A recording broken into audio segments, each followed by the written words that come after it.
Yes. We are connected on Facebook. Okay. So welcome back, viewers. We are back for the second part of the talk being conducted by Sri Prema Rāsa Dāsa Prabhuji. The topic which we were looking at was the deliverance of Manigriv and Nalakuver from Srimad Bhagavatam, Canto 10, Chapter 10. So having covered up to 26 verses, we will now start with the 27th verse. Yeah. So you can share the screen and you can also start reading the verses and the translation. Okay.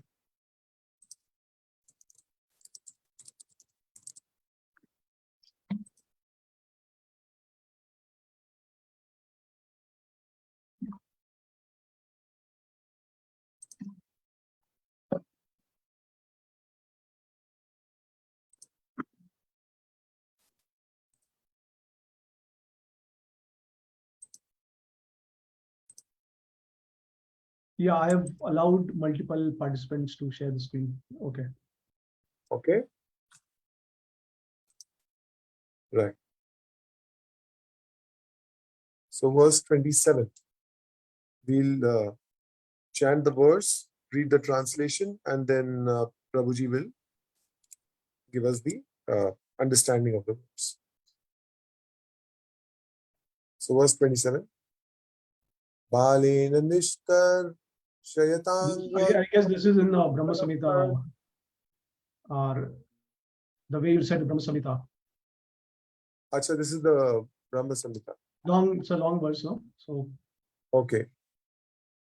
Balena nishkar shayatang ulukhalam tad damodarena tarasot kalitang gribandho nishtetatuh parama vikramitat Kripa skandha pravala vittapau kritachanda shabdo.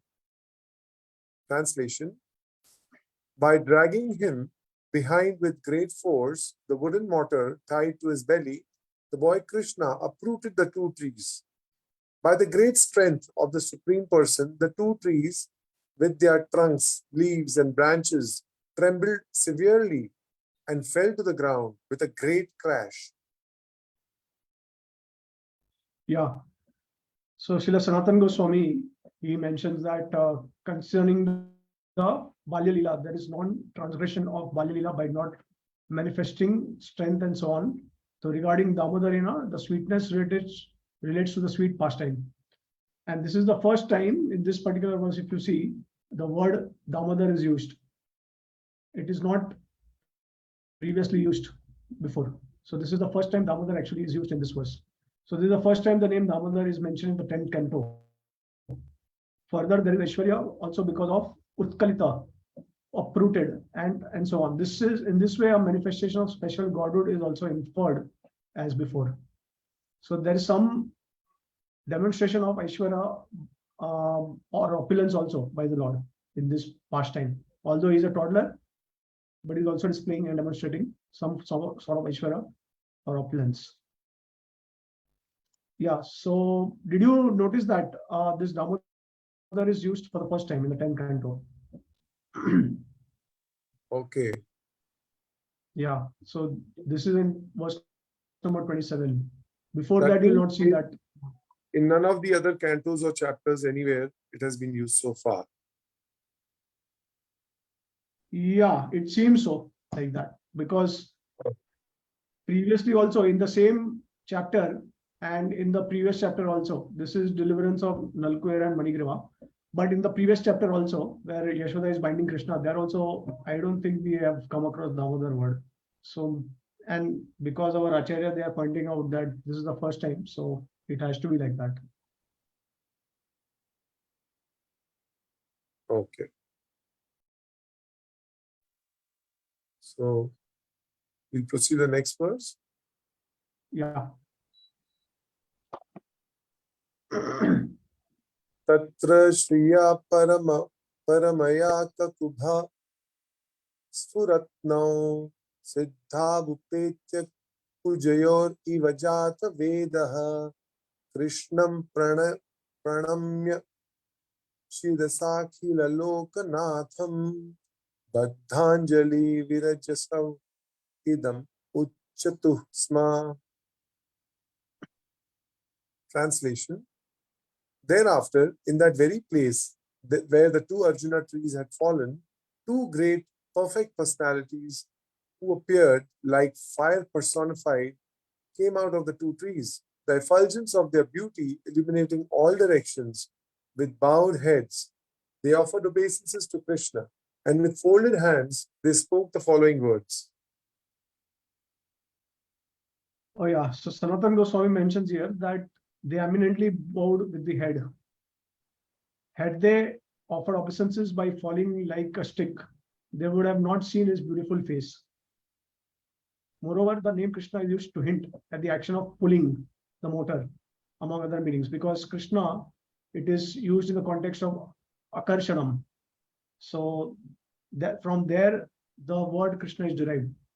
And because Krishna is trying to pull it, so there is some sort of attraction, some sort of akarshanam is there. That's why the particular word used is Krishna here. And then Sanatana Goswami mentions that, but why did they bow to the boy who, as Damodar, was very intent on Balya Lila? In that regard, Sukadeva Goswami says, he's the master of all the worlds, Akhila Lokanatham. The rift is they bowed to the boy because they were beginning to understand this on account of the might of his Acharya and on the account of Narada's favor. How could they, who had committed such an offense and who remembered what happened by Sri Narada's grace, be shameless and go near the Lord? To that too, Sukadeva Goswami says, Akhila Lokanatham. The sense is because they had no other refuge. And regarding Virajasav, devoid of Rajas, previously they were immersed in ignorance. But at this time, either because of being near the Lord or specifically because of Sri Narada's favor, the Rajagun in them, which was the cause of their pride of being wealthy, was gone. Sma has a sense of Vishmaya, astonishment, because they immediately became gods again, even though they were great offenders. Yeah, so nice points. Because they came in contact with the Lord, their ignorance was destroyed. All the modes of passion and ignorance, they were all destroyed. And immediately they were reinstated in their position of demigods. Yeah, okay. Next verse. Yeah.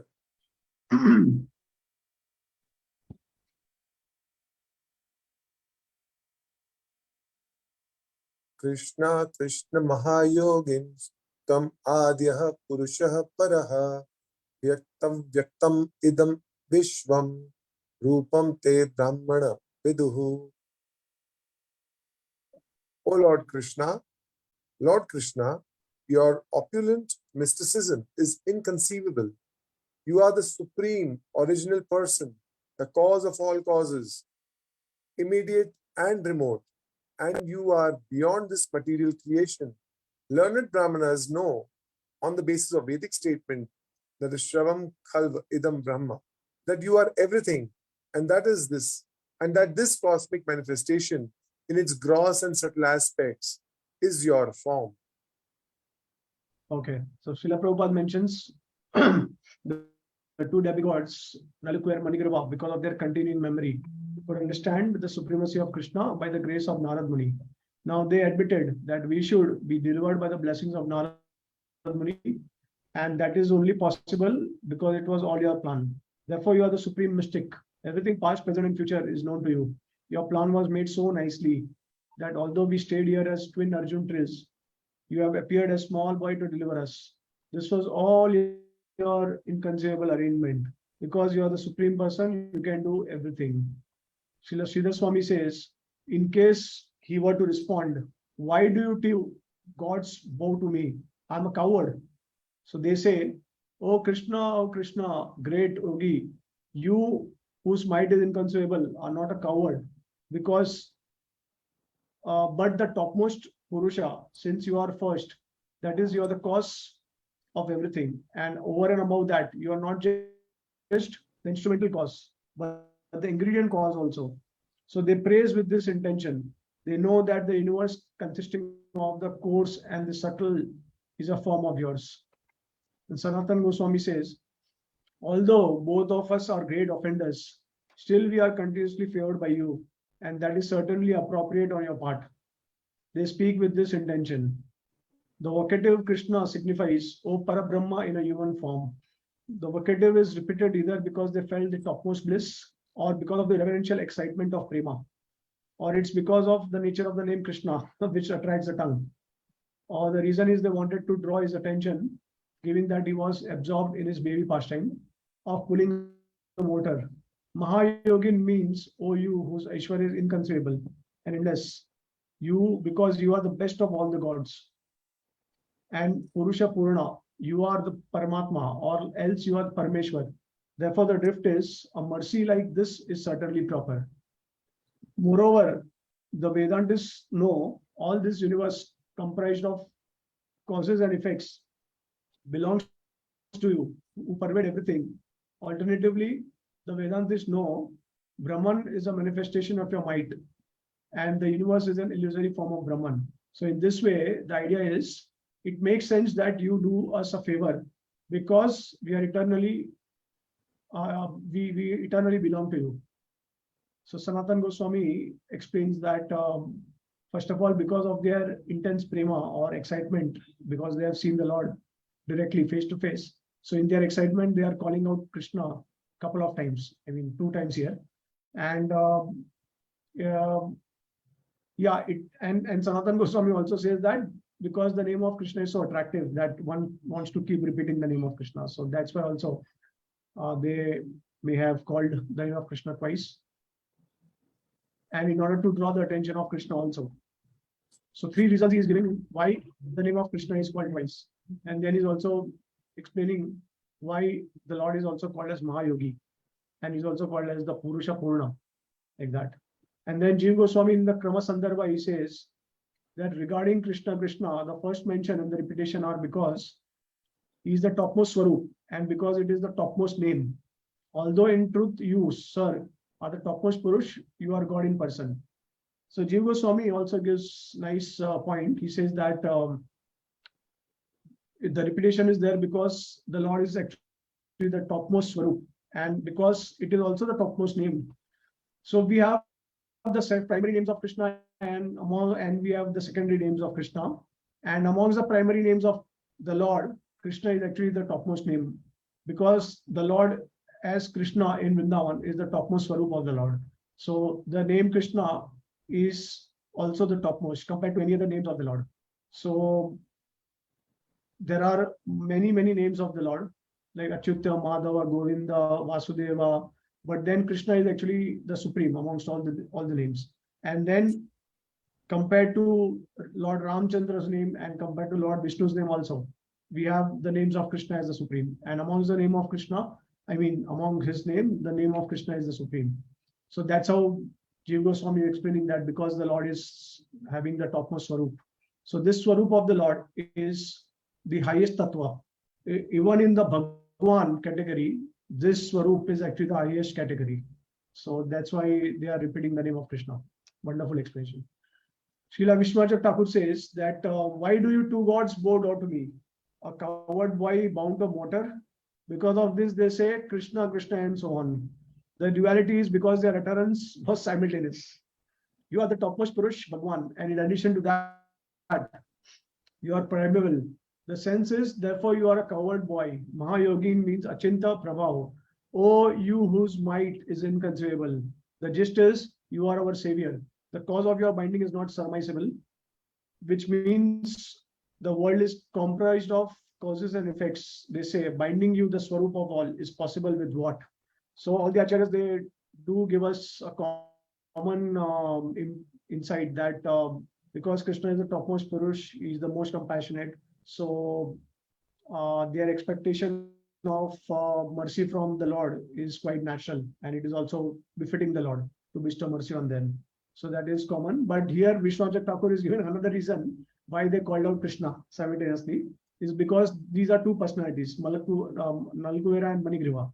So both of them are speaking together. That's why Krishna, one is saying Krishna, another is saying Krishna. So Krishna is repeated like that. So Vishwanath Thakur gives another insight.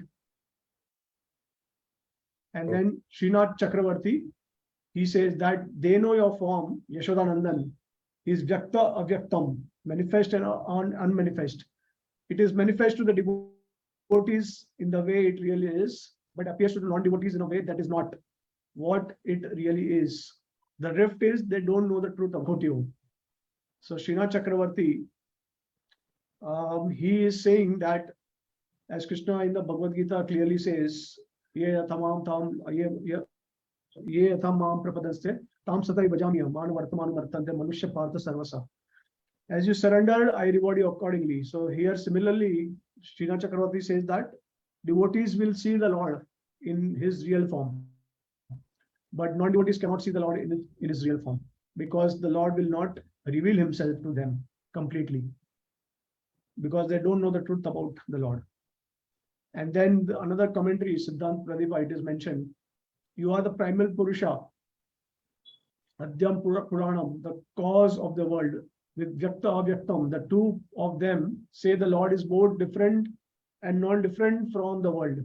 The Brahmanas, including Sanaka, Narada, and others, say the world, which is composed of consciousness and inertness, is a form of yours. This means, although it is different in terms of nature, it is not different from you because of reasons such as state of originating from it. Vyakta Avyaktam Chid Achid Atmakam. The Shruti states, Sarvaklam Idav Brahman. Indeed, all this universe is Brahman because it originates in it, merges in it, and functions in it. Chandogya Upanishad 3.14.1.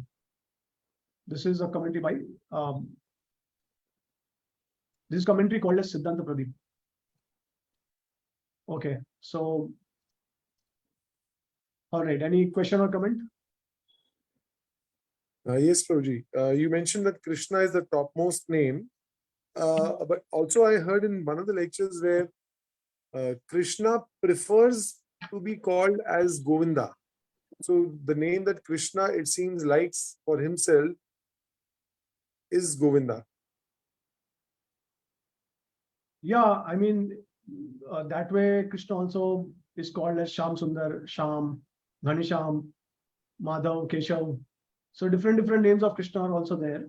But amongst them, our Acharyas, they have mentioned that Krishna is actually the supreme name. Okay. So Yeah. we'll go to the next verse. Yeah.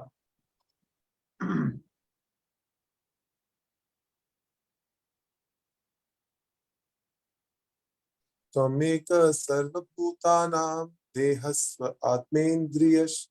This is 32 to 33 or what? 31, 30, 31. 30, 31. Okay, 1 second.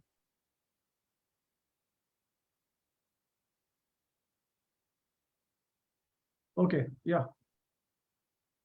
Tvam eka sarvabhutanam dehasva atmendriyeshwaraha. Tvam eva kalu bhagavan Vishnur avyaya ishwaraha. Tvam mahan prakriti sukshma rajaha sattvatamo mayi. Tvam eva purusho dhyakshaha sarvakshetra vikaravit. Translation: You are the Supreme Personality of Godhead, the controller of everything. The body, life, ego, and senses of every living entity are your own self. You are the Supreme Person, Vishnu, the imperishable controller. You are the time factor, the immediate cause, and you are material nature, consisting of three modes: passion, goodness, and ignorance. You are the original cause of this material manifestation. You are the super soul, and therefore you know everything within the core of the heart of every living entity. Okay, yeah. I don't have anything important to share here. So we can go to verse number 32. Okay. Verse 32. Hmm. गृह्यमाणैस्त्वम् अग्रह्यो विकारैः प्राकृतैर्गुणैः कोन्व इहार्हति विज्ञातुम् प्राक्सिद्धं गुणसमृतः.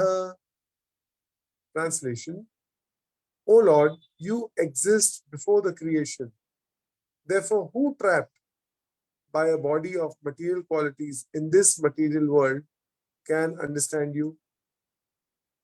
Yeah, same. Can go to the next verse. Okay.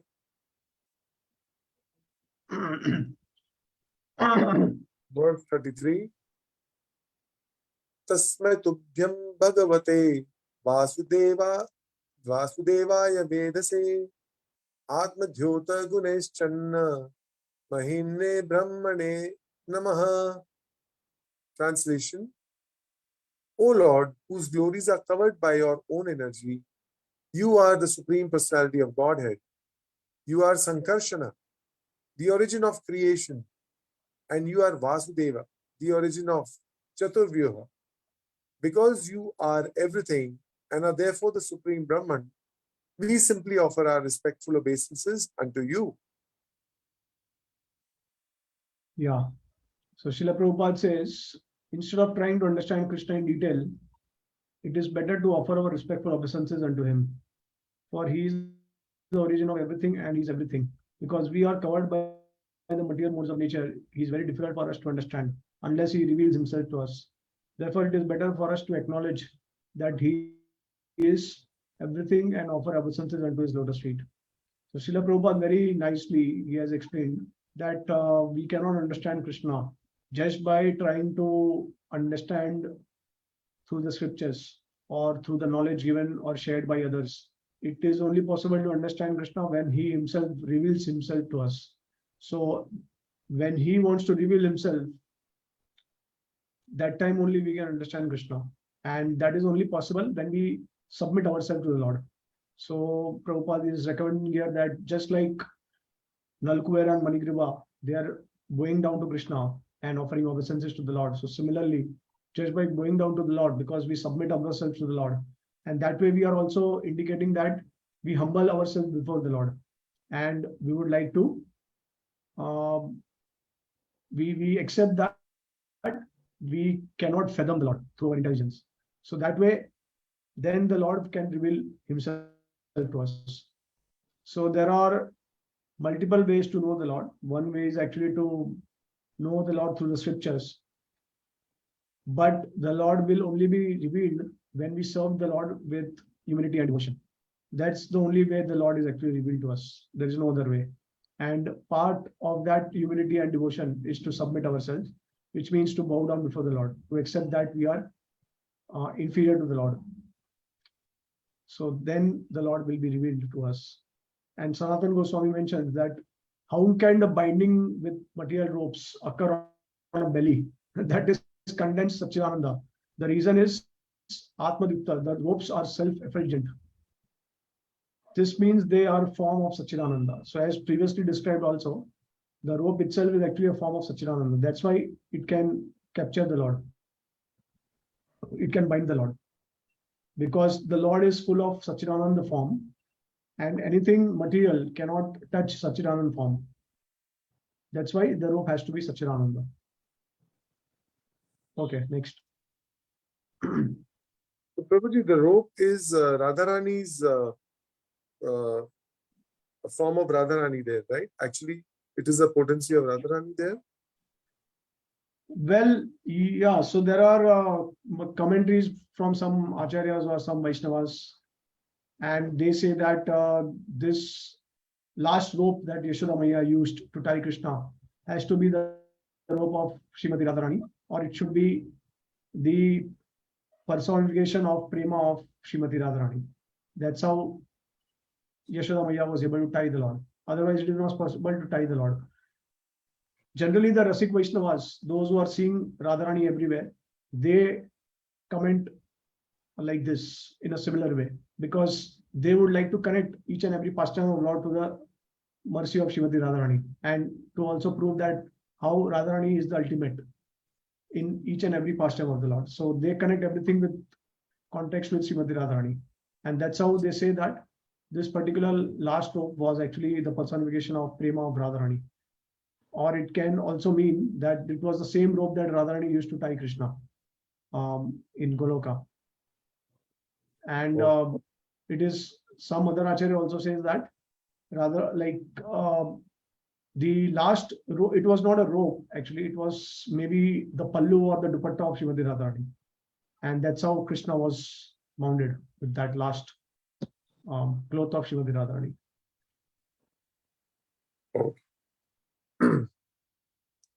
So verse 34, 35. Yasyavatara jnayante sharire sva asharirinih taister atulyat tishyayer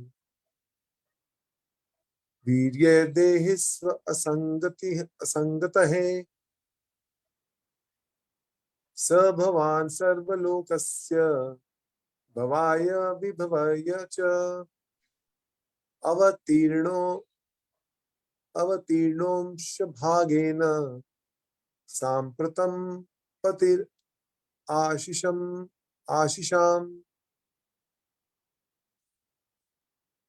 Translation: appearing in bodies like those of an ordinary fish, tortoise, and hog, you exhibit activities impossible for such creatures to perform. Extraordinary, incomparable, transcendental activities of unlimited power and strength. These bodies of yours, therefore, are not made of material elements, but are incarnations of your Supreme Personality. You are the same Supreme Personality of Godhead, who have now appeared with full potency for the benefit of all living entities within this material world. Yeah, okay, you can go ahead till verse number 36. Okay. Verse 36. Namaha Parama Kalyana, Namaha Parama Mangala, Vasudevaya Shantaya, Yadunam Pataye Namaha.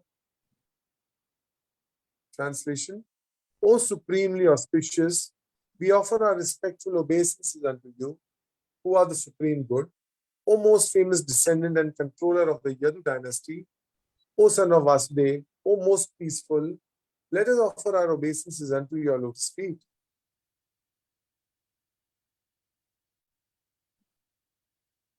Verse 37.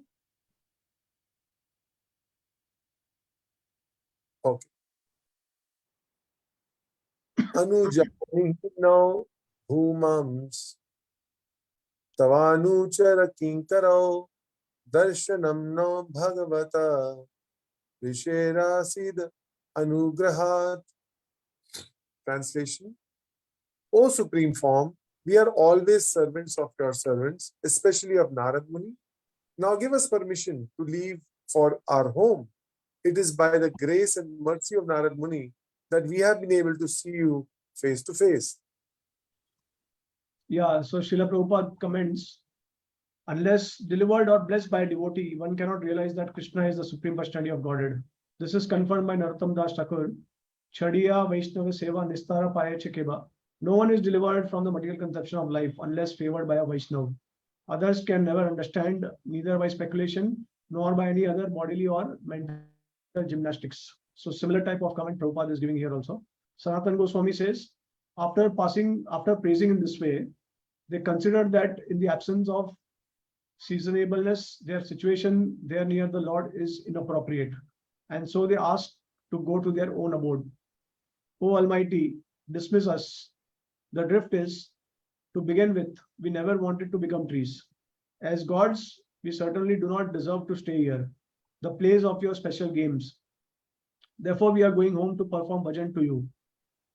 that you, Bhagwan, are seeing us is because of Ani's favor. That Ani is Narada. The idea is that if we offenders obtained, it is because of the Rishi's favor. The Rishi is Narada. And if we offenders obtained the unobtainable by a favor of one of the greats, getting permission to leave now should be easy as pie. Yeah, so Sanatan Goswami gives another wonderful insight. He says that they start thinking that we are not qualified to stay here for a long time because this is a very special place for special people. And we are, we actually do not want to become trees. And we are suitable in the role of demigods. But somehow, by the mercy of Narad Rishi, we have been able to take birth here and we have been able to witness your pastimes. And this place is an extremely special place. So we got that's how they are saying that, okay, somehow they got this fortune by the mercy of Narad Muni, but they are not at all qualified for this. So now they are praying to the Lord because they are feeling that we are probably interfering in the pastimes of the Lord. We are creating some kind of disturbance in his pastime. So we are not fit to stay in this place and we should return back to our demigod place. And so they are then requesting the Lord to give them permission to go back to the heavenly planets. And then they would like to perform bhajan also. So they are also requesting for that. And everything is possible by the arrangement and mercy of great devotees like Narada. So getting permission from you is also possible and it can be as easy as a pie. So that is not so difficult because once we are here, we are seeing you, we are in your special place, witnessing a special pastime, all because of mercy of Narada Muni. So getting permission from you is also not a great deal like that. And then Acharya, he says, after offering obeisances in this way, they are requesting him permission to leave. Give us permission. So woman is a vocative for the sake of expressing their lack of qualification for staying there. That is just what they say. The two servants, Kinkaru, of Narada, your follower, only the service of a servant is proper. But we are not your servants because you are great. A little one is unable to do the service of a great one. But isn't it that when there is qualification for darshan, the qualification for serving is already accomplished? So why are they unqualified? Not quite. That is why they say, we are seeing you, the Lord, because of the Rishi's favor. Sometimes the servant of the king leads his own menial servants to the place of the king, but that does not mean the menial servant is qualified to serve the king. Moreover, the mention of Rishi and Bhagwan together is for the purpose of oneness of Guru and Deity. A wonderful explanation by Vallabhacharya. So he is also establishing that the mercy of the Lord is falling after the mercy of the devotee. Because the mercy of devotee, those two were very fortunate to take birth and to witness the special pastime of the Lord in Braj. They were also able to render service, as we have discussed previously, that Nalkuer and Manigriva, they were like wish-fulfilling trees for the Brajvasis. So they were also rendering service and they were also providing shade to all the Brajvasis. So that way they were very fortunate, and that fortune was made possible because of Narad Muni's mercy. And then one unique commentary that Vallabhacharya is sharing is the mention of Rishi and Bhagwan together in this verse is for the purpose of oneness of Guru and Deity. So if you can scroll up and go to the verse number 37, the sloka. Can you scroll up to verse number 37?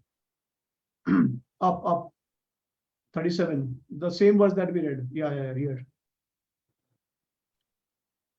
So you see here, it is mentioned, Bhagavata, of you the Supreme Personality of Godhead, and Rishi of great saint Narada. So Rishi and Bhagwan, they are both mentioned here because it is to indicate that the Guru and Deity are one and the same. So there is, like we say, that Sakshat Daritvena Samasta Shastra, right? The Guru is not different from the Lord. And he should be worshipped as good as we worship the Lord. So there is non-difference emphasized here in this particular verse. So Guru and Krishna is the same. And basically it means that if you attain the mercy of Guru, then Bhagwan's mercy already is received. It is already achieved. Okay. So, and it also conveys one very essential instruction from the Upanishad, which says that Yasya Deve Para Bhakti, Yatha Deve Tatha Guru, Chastyate Kathi Artha Prakashante Mahatmana. That the purport and the essence of the scripture is revealed to a person who has implicit faith in the Guru and the Lord together simultaneously. So if the person does not have faith in either of them, or less faith in either of them, then he is not going to achieve the desired result, or he will not be enlightened with the essence of the Vedic scriptures. That is the meaning. So excellent point by Acharya. Okay, any comment or question on this? No. Yeah, okay. Let's go to 38.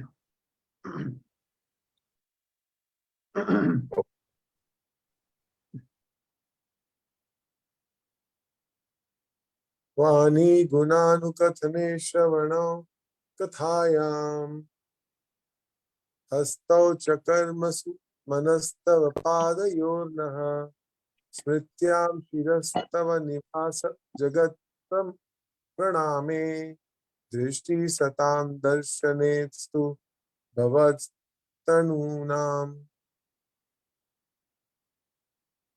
Translation. Henceforward, may all our words describe your pastimes. May our ears engage in oral reception of your glories. May our hands, legs, and other senses engage in actions pleasing to you. And may our minds always think of your lotus feet. May our heads offer our obeisances to everything within this world, because all things are also your different forms. And may our eyes see the forms of Vaishnavas who are non-different from you. Yeah. So Sanatan Goswami, he gives a long commentary. He says that both of you have turned out as devotees of mine by Sri Narada's favor. Now you can go back. They reply, if so, give us all the ways of bhakti. The word Padayashray, feet, is used because Nalkwera and Manigriva desired dasyam due to bhakti. Dasyaras, basically. May our eyes, Chakshur Indriyam, be engaged in seeing resplendent Vaishnavas, Satam, Sri Vaishnavanam, who are your forms. The sense is he abides in resplendent Vaishnavas, insofar as they feel his presence in them. Or the word cha and is implied. May our eyes be engaged in seeing resplendent Vaishnavas and your deity forms. They feel too shy to ask him to see him in person because they know what is not going to happen at home. That is not going to happen at home, which means the heavenly planets. Of these, requesting Kirtan is because by engaging the voice in glorifying the Lord, all the senses become infused with positive energy.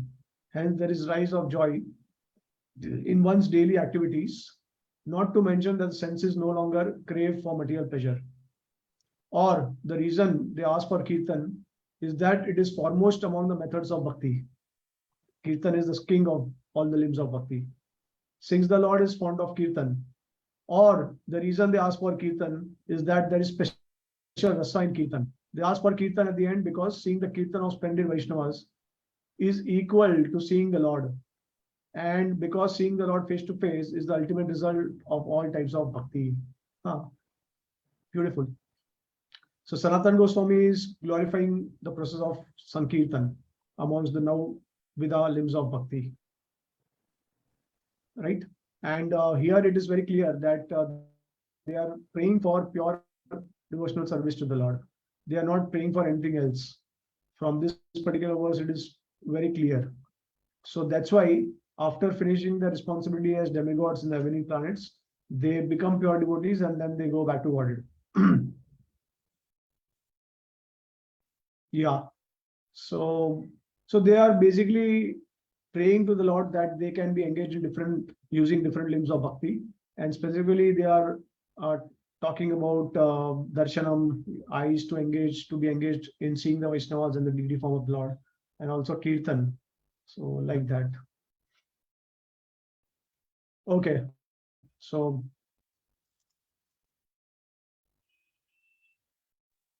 Okay, verse 39. Sri Shuka Uvacha Itham Sankirtitastabhyam Bhagavan Gokuleshwaraha Damna Cholukhale Baddha Prahasan Aha Guhyakau. Translation. Sri Shukadev Goswami continued. The two young demigods thus offered prayers to the Supreme Personality of Godhead. Although Sri Krishna, the Supreme Godhead, is the master of all and was certainly Gokulishwara, the master of Gokul, he was bound to the wooden mortar by the ropes of the gopis, and therefore, smiling widely, he spoke to the sons of Kuvera the following words.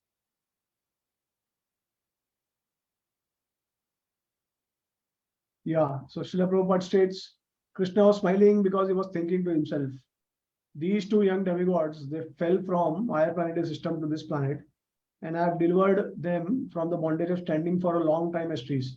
But as for me, I am still bound by the ropes of the gopis, and I am subject to their chastisements.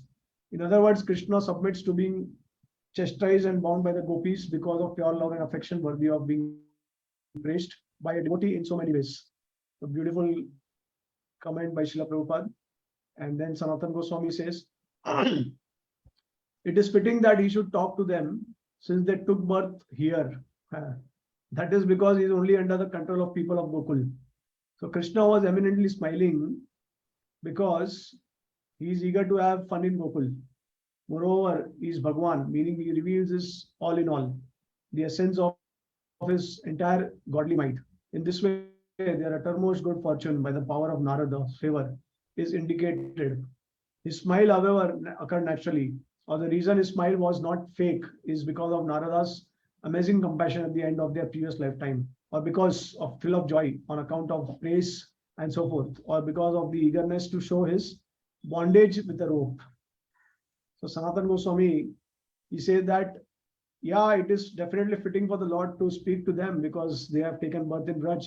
Anyone who is in Vraj, so Krishna becomes purchased by these people. So in one sense, they were qualified to have audience with Krishna, and they were also qualified to speak with Krishna. This is what Sanatana Goswami is saying. Because Krishna is only controlled by the people of Vraj. And then he was smiling because he was eager to have some fun in Gokul. And he also wanted to reveal his own nature. And he also smiled so because he had fulfilled the desire of Narad Muni, and he also delivered them. And he also wanted to show his bondage, his own bondage with the rope.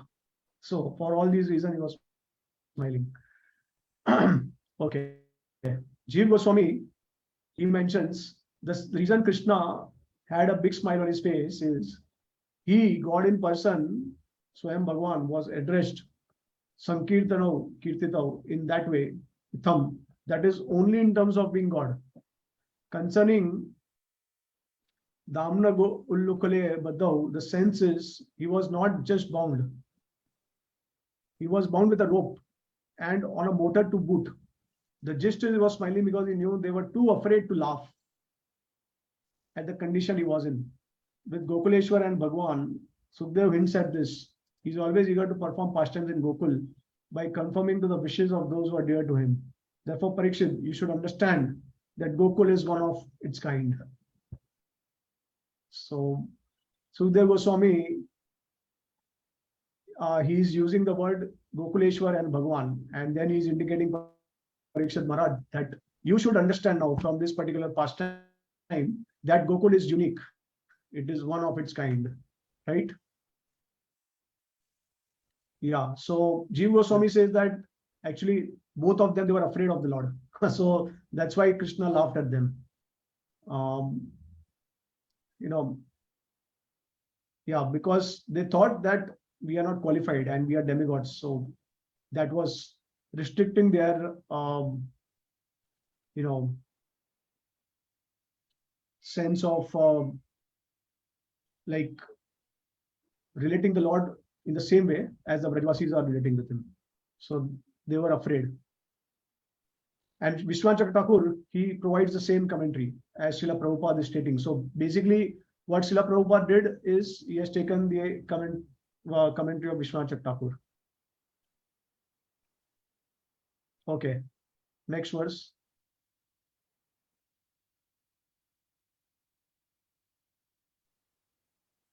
Verse number 40. Sri Bhagavan Vacha Gyatam Mama Pure Vaitad Rishina Karunatmana Yachri Madandhayor Vagbir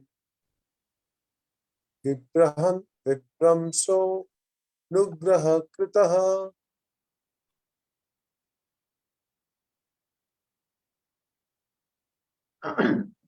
Translation. The Supreme Personality of Godhead said, the great Saint Narad Muni is very merciful. By his curse, he showed the greatest favor to both of you, who were mad after material opulence and who had thus become blind. Although you fell from the higher planet Svargaloka and became trees, you were most favored by him. I knew of all these incidents from the very beginning.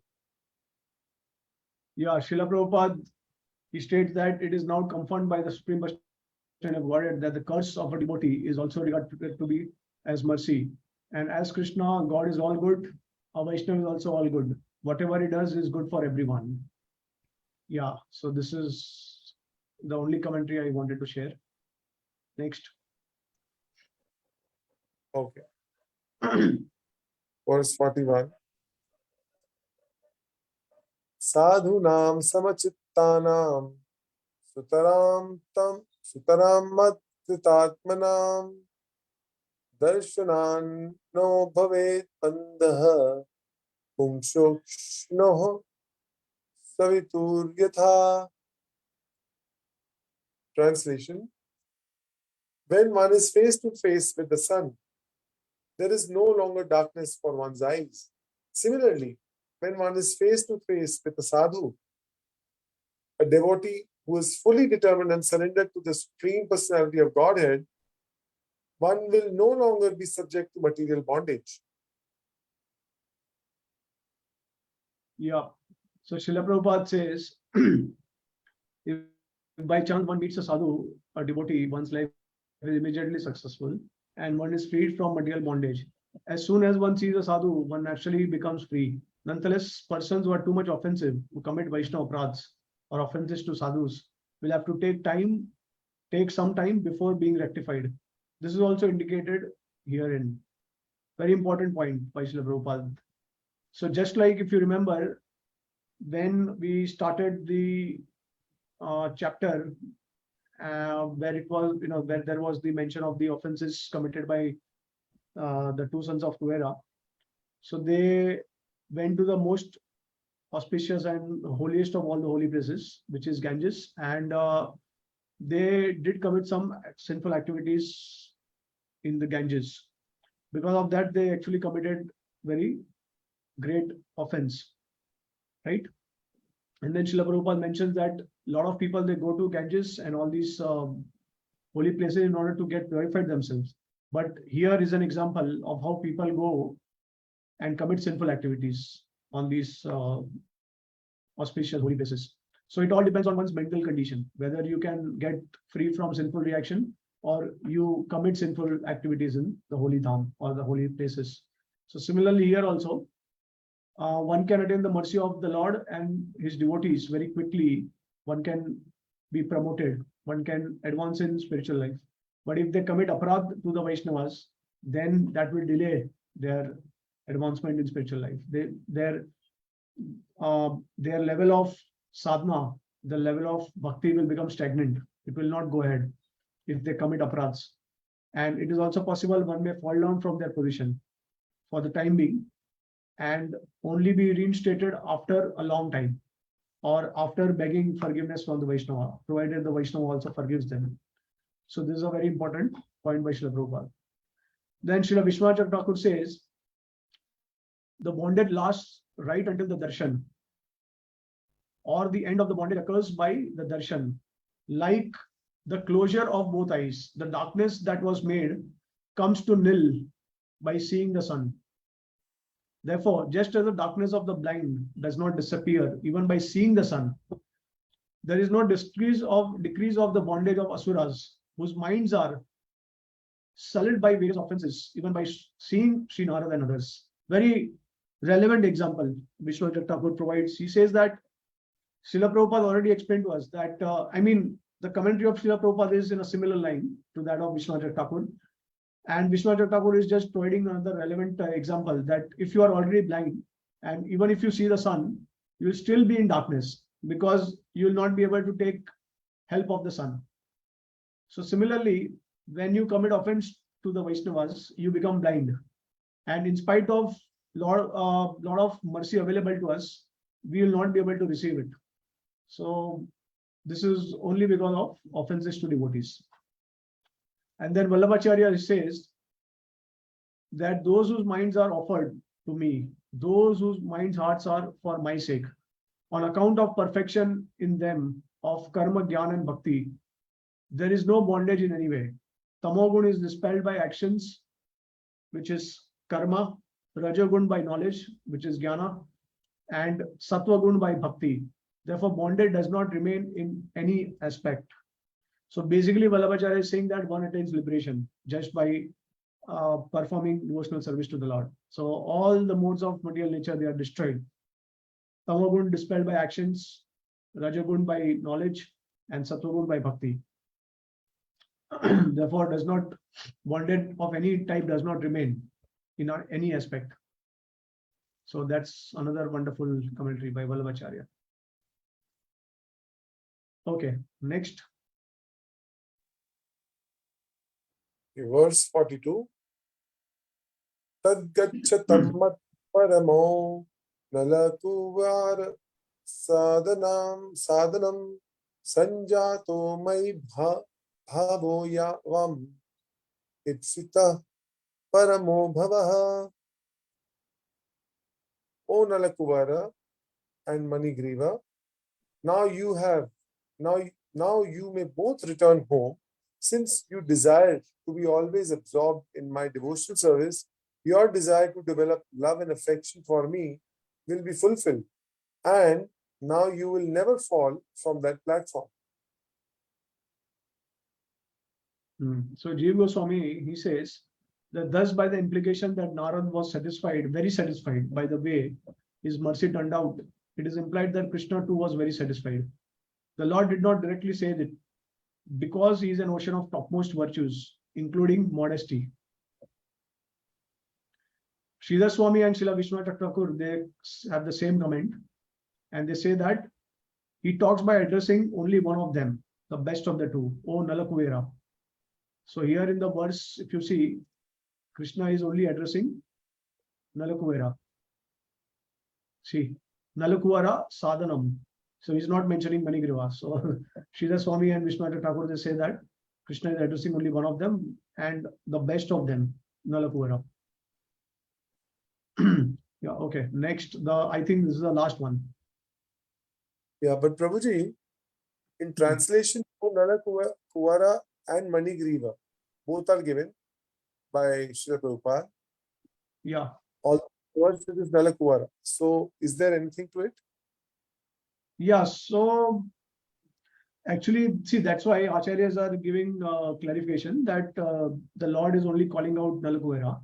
But sometimes, if there is a superior and inferior person, then when the superior person is addressed, automatically the inferior person is also addressed, right? So there is no need to call out to both of them. So in that context, they are saying that the Lord is addressing only to Nalakuvara.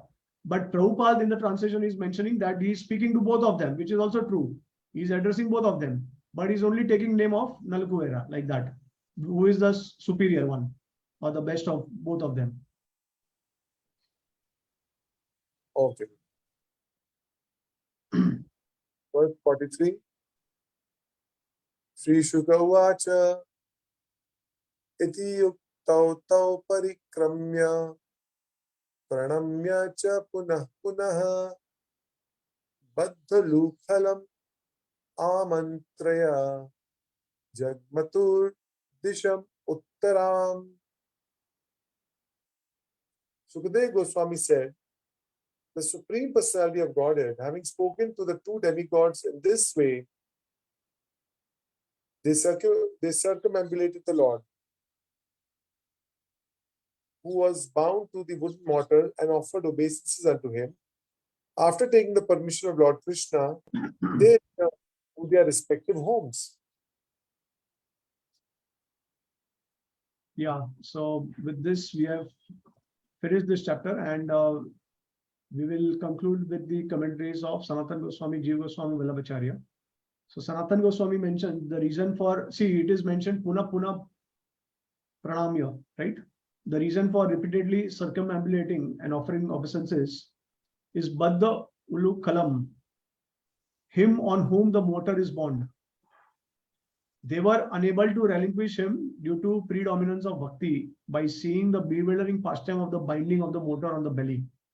Or since he was attached to the mortar, it's understood that they thereby also circumambulated the mortar and offered obeisances to it. The meaning of amantra is, after taking permission, they went to the northern direction because that is where many sadhus live. Granted, they went home, which is in that direction, but this was not the main consideration. Okay, so Jiva Goswami, he says, the mention as to whom the mortar is bound is done with the intent to express that the mortar was following him, and that suggests the joyfulness of this pastime consisting of a reversal between what is to be bound and place of the binding. The mortar was tied to him, but he should have been tied to the mortar. So in Gopal Champu, now this is a very insightful commentary. He says in Gopal, quoting Gopal Champu, Jiva Goswami hints that in their previous life, his characters Sigdakanta and Madhukanta were these two sons of Kuvera, Gopal Champu, 1.2.91 to 95. And Sripad Vallabhacharya says, they said, we are going, and went to the northern direction, their own place, since Kuvera is the presiding deity of the north. All right, so with this, we conclude our the commentaries of Acharyas on this beautiful pastime of delivering of Nalkuvera and Manigriva, Damodar Lila.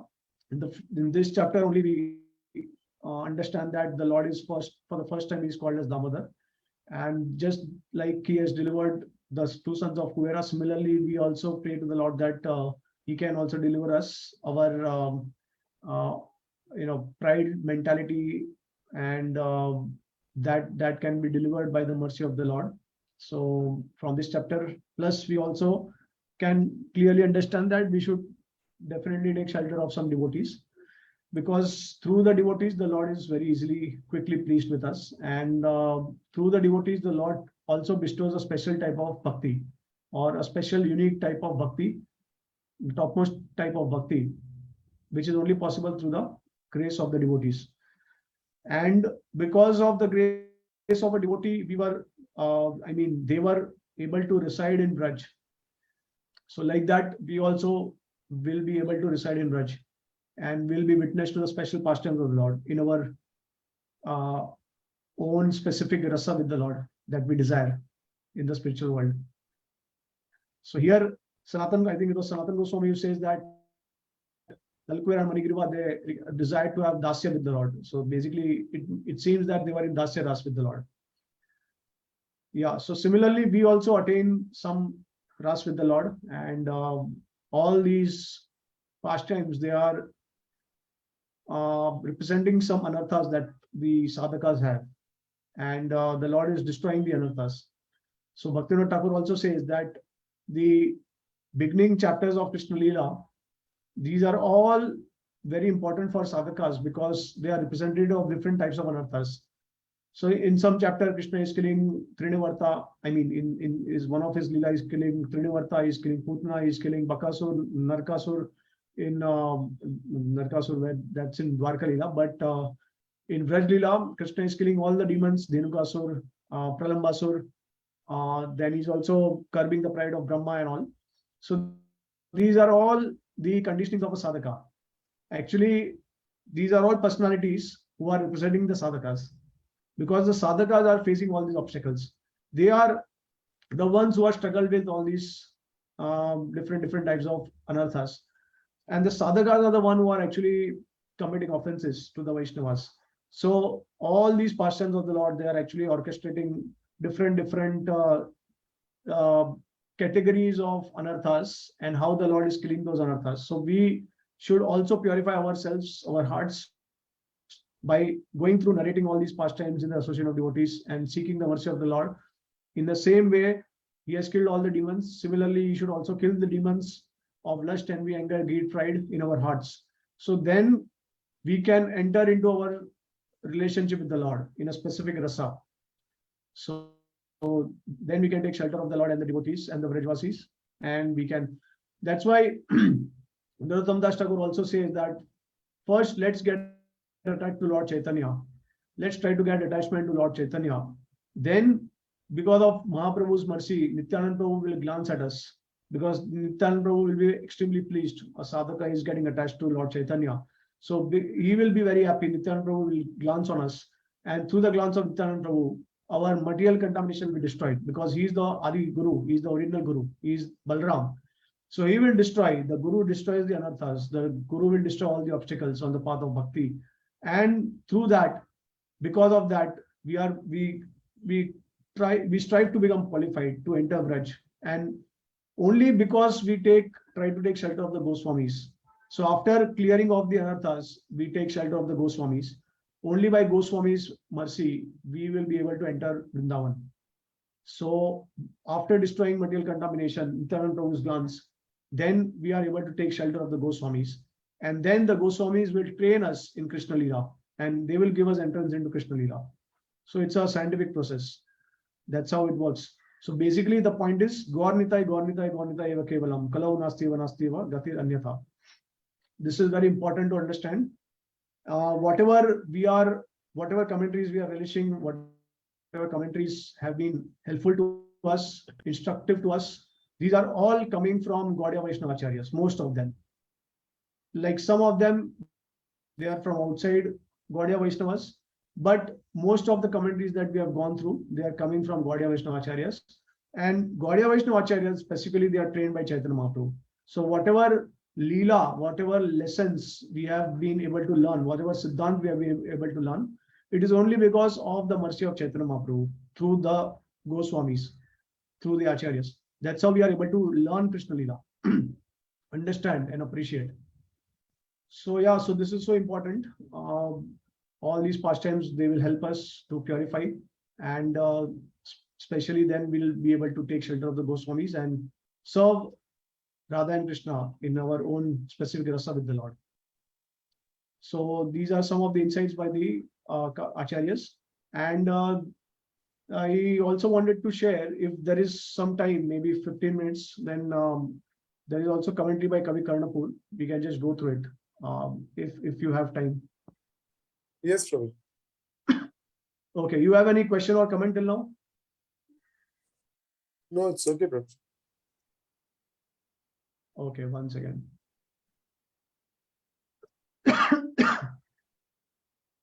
Yeah, so how did you find the commentaries? I think these were pretty much straightforward, and I didn't find too much of a conflict in my mind on any philosophy pertaining to this this Leela of Lord. Yeah, at least they were very insightful, and they were also very instructive.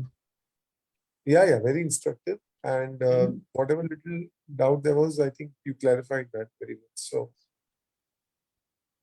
yeah, so generally the Acharya commentaries are insightful, but in what I feel is these commentaries were also instructive together, like insightful as well as instructive. Yes.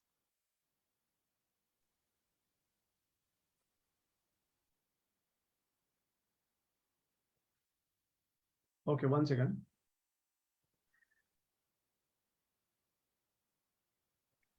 Okay, yeah. So I will share. Actually, I've already shared this commentary of Kavi Karnapur in my last year's session, Yashoda Binding Lord Krishna, because we could not finish. We could not even start the 10th chapter. So again, I will reiterate because this is again connected to the same pastime, but it will also add the commentary of Kavi Karnapur. Yeah, so Kavi Karnapur is saying, so he's like now giving a lot of multiple insights into his the description of the Lila. So he starts by saying that from a distance, Krishna actually saw the two trees which were connected at roots.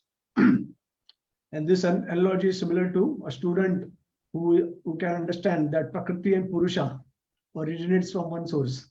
As Karma Kand and Gyan Kand are separate paths, the two trees had different trunks. The Sam Yajurveds have various divisions, and similarly, the two trees had many branches. So, as a great king has qualities of valor and achievement, as a mountain range possesses steadiness, and as a cluster of clouds is laden with showers. Similarly, these two trees displayed an abundance of natural opulence. Wonderful. The two demigods, they had become purified, suffering in a body of trees, just like clouds abound in rainy season, and as water becomes clear and pure in the autumn season. The two trees reminded everyone of Arjuna and Kartavirya, like Nakul and Sadev also. So, like Arjuna and Kartavirya Arjun at the same time, like Nakul and Sadev, they were twins. And while seeing Krishna crawling towards them, his friends thought he can't tolerate scorching sun. That's why he's probably taking shelter of these shady trees. So with a slight jerk, he uprooted the trees, and the loud cracking sound filled the air when the trees split open. As a person pokes a hole in a clay pot, that unique vibration, which conquered all other sounds, raced through the sky to puncture a hole in the coverings of the universe. The sound exactly resembled the terrible noise produced by the fierce thunderbolts, crashing at the time of devastation. So Krishna remained calm and joyful amidst the tremendous tumult. Okay, yeah, 1 second. The two effulgent personalities emerged and they started offering prayers, and they also offered many glorifications to the Lord. So Narada's curse turned into blessing, and association with sadhus always yields good results. This is what Kavi Karnapur states. And they prayed for pure devotion and left. So the Brajvasis, they heard the tumultuous sound, and the trees fell on the ground. When they saw the huge fallen trees, they thought perhaps Mother Earth is offering dandavats to Krishna with the arms of these tree trunks. So, like you can just imagine, like this Mother Earth is falling down, and the two trees are representing the two arms. Wow. The split open trees look like the gaping mouth of the lower planetary system. Its two branches appeared like huge two snakes rising up and desiring to go in different directions. The two trees seemed like the dead bodies of the demons Madhu and Kaitab, thrown on the ground by the Lord himself. The elders evaluated the situations. So now, after this entire pastime was over, all the other elderly Gopals, coward men, they all arrived, and they started wondering what is happening, what happened. So the young coward boys, Krishna's friend, they tried to convince them and describe to them that this is what exactly happened, but they were unable to believe it. So for a long time, so for a long time, these two trees have stood here troubling others. Now, due to old age, their roots have become rotten and they toppled over from the weight of their leaves and branches. So this is what they thought. But upon closer examination, we see this is not the reason, because the root branches and leaves, they were all fresh and hard. The coward boys described what they saw, but the elders couldn't believe it. Nand Maharaj untied Krishna and scolded Mother Yashoda. And then he started remembering Garg Maharaj's words. Garg Samhita, if you remember, he is the author of Garg Samhita. So Garg Muni's words he recollected, wherein the Bhagavatam it is mentioned that Krishna comes in different yugas, in different colors, like that. So this is the small summary essence of Kavi Karnapu's commentary. And it is, in the previous class, I did mention that the Ukal can be a manifestation of Srimati Radharani. So there are certain evidences which I also shared in the previous class. And the Acharyas, they have also said that Krishna smiled at the motor, that is one thing. Second is that Krishna, instead of Krishna bounding to the motor was bound to Krishna and the motor was following Krishna. So that's another indication. Third is that Nalkuvar and Manigriva, they are also circumambulating the motor along with Krishna. So that may be the third indication. And it is also mentioned that Krishna was attached to the motor. So that may be another indication also. The motor was golden complexion. That may be another indication. And then, yeah, and I did mention about the deliverance of Nalkuvar and Manigriva through the help of motor. So it is an indication that only through the mercy of Radharani, the sadhakas or the conditioned souls can be delivered, or anyone can be delivered. Only after that, the mercy of Krishna will follow. And in the Damodar Ashtakam also, you'll see at the end. And yeah, another indication is that of Satchidananda form of the rope as well as the motor, because the Acharya explained that Krishna's body is Satchidananda. So how could a material object can bind Krishna? So it has to be Satchidananda. So the motor can also be Satchidananda in one sense. And if you remember, I think it was Sanatan Goswami who says that the motor, the rope was not ruptured and the motor did not break, right? So it was it was connected very tightly and strongly. So there was no question of breaking anything. So it means it is possible it was Satchidananda Swarup. So that is indication. And yeah, so especially coming back to the Damodar Ashtakam, in the last verse, Namaste stu damne Spuradipti damne Tvadiya Dharayata Vishwasa damne Namo Radhikaya Tvadiya Priyaya Namo Nanta Lilaya Devaya Tubhyam. You'll see that the obeisance is offered to the belly, it is offered to the rope, it is offered to the Lord's belly, right? Namaste stu damne Spuradipti damne Tvadiya Dharayata Vishwasa damne. But when it comes to offering obeisances to the motor, Satyavrata Muni is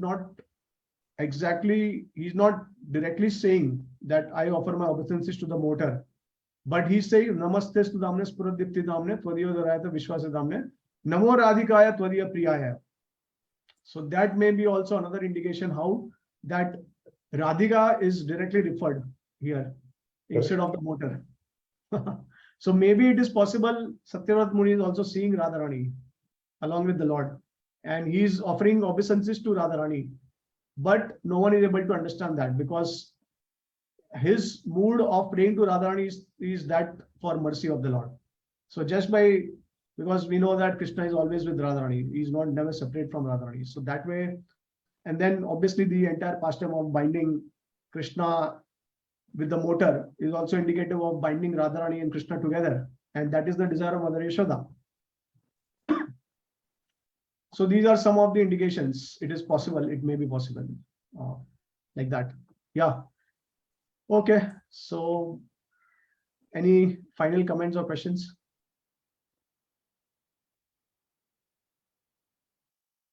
I'm fine. Yeah, all right. So hopefully the next Kartik, I would like to conduct a series on Govardhan Lila, especially the pastime which happened in month of Kartik. So we have already finished Yashoda binding Krishna, deliverance of Nalakuvar and Manigriva, and now Govardhan Lila, multiple commentaries of Acharyas. So let's hope that I'm able to do it next Kartik by next Kartik. So all right. So thank you all the devotees for joining. Thank you so much, Rajiv Prabhuji, Rajiv Guru.